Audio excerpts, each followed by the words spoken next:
เซียนร้านน้อยพี่น้องเอ้ยก็มา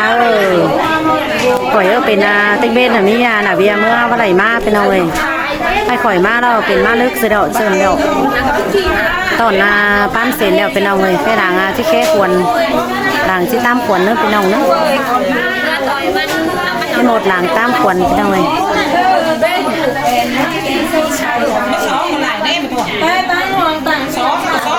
กินได้แหละ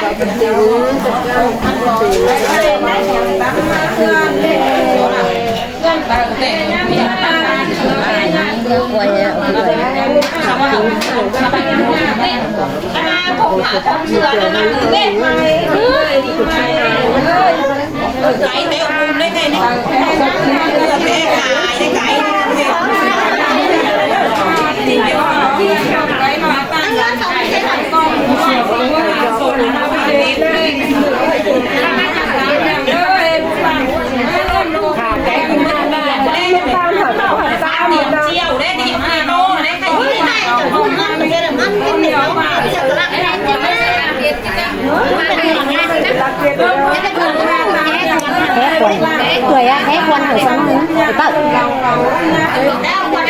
thế quan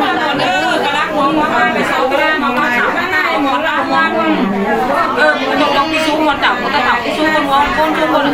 quan là cái non mà tụi mà nó mẹ mà lại được quá con cậu năng nữa con mẹ năng tập năng nó ăn làm mày con mẹ lại con năng thôi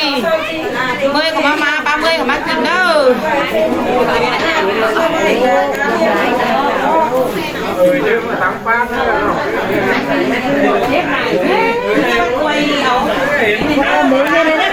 quay lên nên đi cứ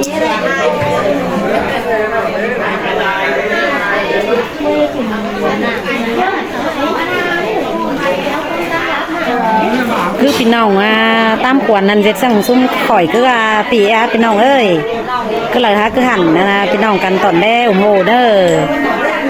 ก็เลยฮะคือหันพี่น้องเอ้ยเนาะ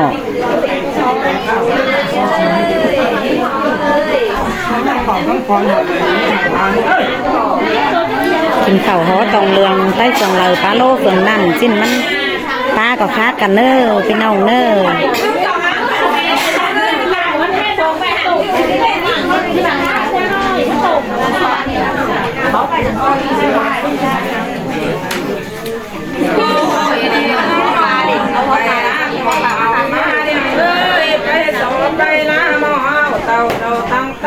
ควรมาเฮือนเราทนขึ้นมาตั้งอย่างลูกล่างขึ้นมาเฮือนมาเอากินบ่นี่ฟันหัวคนเจ๊เอากันทุกไม่เป็นไรเราเอาความจ้ามาเบี่ยงควรสั่งเวนอนบางใดไม่ไป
ร้านน้อยข่อยนั่นพี่น้องเนอะรวยลุงไอ้ป่าโก๊กเลยนะพี่น้องเอ้ย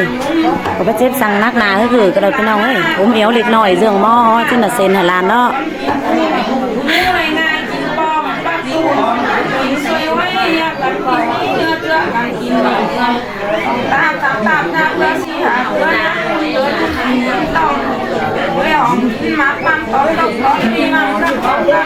เดี๋ยวพี่น้องครับแป้งมาตุ่มมาปัวมาตอมเข่าตอมควนนี่พี่น้องเอ้ยมามาหลายแต่ดอกน่ะ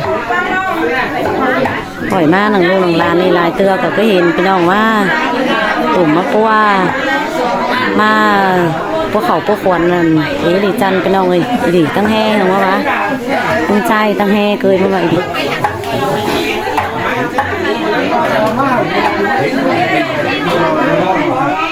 ตลาดนี่นะครับผมลูกล้อเนาะแค่โตมาชน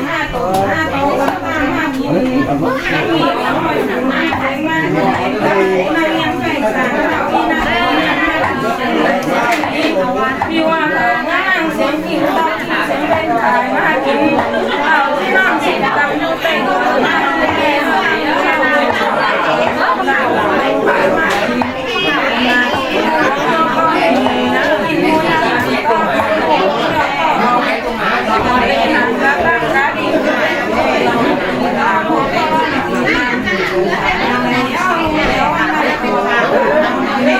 พี่น้องเอ้ยเงินพี่น้องว่าพวกเขาพวกคนน่ะเต็มมาได้พี่น้องเอ้ยพี่น้องฝูโคนมาพวกเขาพวกคนดูลานให้นอเลยจอนเด้อเพิ่งเอ่ยเพิ่งเพิ่งดูเพิ่งดานเพิ่งน้องเพิ่งนุงสองดอกสามเฮือนกันว่าพวกเขาพวกคนเอาลานเนาะก็จืนสังเสริญเนอชุกแหวเจ้าเป็นเจียงเนาะชุกปลาแข้งเหาเพิ่งงานน้องเพิ่งปีฝากหาจืนสังเสริญเม็ดเนอพี่น้องเนอน้องปีเนอขายไหนหมดสองข่าวเป็นเมื่อผ่านวันนี้ในเนอร์บุญเรียนตั้งใจ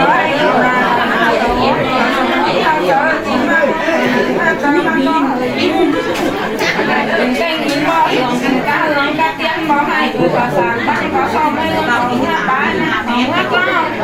เดี๋ยวจะก็เดี๋ยวของพี่จะขอนองบ้านในหน่อยก็ไม่ต้องขอจะร้อนต้องเนื้อ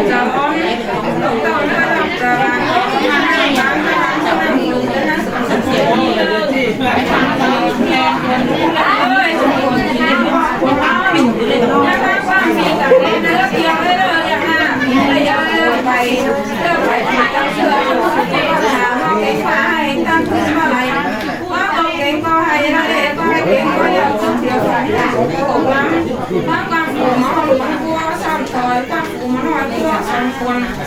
นะคะบ้านไม่บ้านไม่เลยอย่างน่ะไม่บ้านตกสองเสียเนี่ยเตาบ้านเก่าสองเนื้อเพื่อมีหลับมีอะไรเพื่อมีอะไรเพื่อเนี่ยเตาไม่เดินดูเรื่องดูไปดูเรื่องดูมันเปลี่ยนย่างสั่งให้เขาหน้าของหน้าบางเสียงต้องกบไปมองหน้าบางเสียงคนตัวไฟไปเป้าก็ตกเก่งก็ให้อะไรก็ให้เก่งก็อย่าพูดเดี๋ยวฝ่ายต่างเดี๋ยวหลังความหูมอหลวงก็มาซ่อนลอยก็มีน้อยไปก็สองคนพอนี้อย่างหน้าพอนี้เงินมาเชื่อเขาพอเบาตอนนี้มาไปตามไหนมานั่งมานั่งกลางกองไม่ก็ต่อเสื้อให้หน้าสังเกตไว้กันกองเสื้อตายหน้าตายว่าก็ปู่ก็ซาตายหลายก็นอนลงก็ห้ามตายละว่าตกเก่งก็ให้เก่งก็อย่าพวกเดียวไปนะตกล้ำว่าสูงน้อยหลวงก็ว่าสองคนว่าสูงน้อยก็ว่าสองคนย่าฟังความเม็ดถึงอย่างกินกุ้งแล้วก็ต้องกินต้มนะการไปกุ้งกินกุ้งที่มันล้ำฟังความสูงน้อยหลวงก็ว่าสองคนว่าสูงน้อยก็ว่าสองคนย่าฟังความไม่หนังตาตามจอยมาทำในห้ำบ้างดินลำที่ชุ่มตามที่ฝืนดินดีมาเต็งตามที่ฝืนดินไหลมาหัวไหลก็ตกเต็งก็ให้ได้เรียง ดูนึงนะว่าฟูมาหลวงเขาซ่อนถอยว่าฟูมาหน่อยว่าซ่อนควรมึงเห็นจังหวะอย่าฟังความนกจีบเอ้เนอเรียงหานกจีบก็มีเฮานกจอกก็มีมาเด้อมือตัวเพื่อนเพื่อนรอบานคนเล่าเท่านั้นกินเนาะตัวแกงตัวไข่นะตัวไข่แกงตัวเตือบ้างนะเอาเตือบ้างพ่อหลวงเขาซ่อนถอยว่าฟูมาหน่อยเขาซ่อนควรวันเดียวเป็นฝ่าเดียวสิคนเดียวเป็น